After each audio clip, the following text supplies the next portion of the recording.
माझं नाव अमोल प्रकाश सारी, मी ठाण्यावरून आली आहे. हा नर्मदा परिक्रम हे ऐकल्यानंतर असं वाटलं काय तर पिकनिकसारखं आहे का, एक देवाचे माध्यम आहे का, आपण फक्त बघून येऊया, आनंद घेऊन येऊया.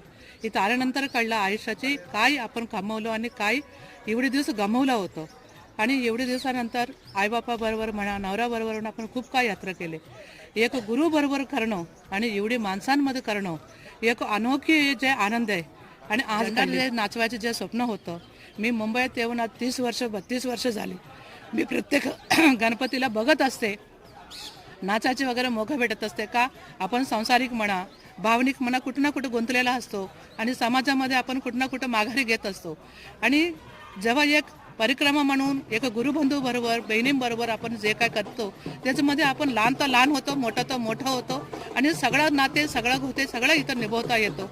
आणि माझी एवढी वर्षाची इच्छा, आशा पण मी आज पूर्ण केली माझी.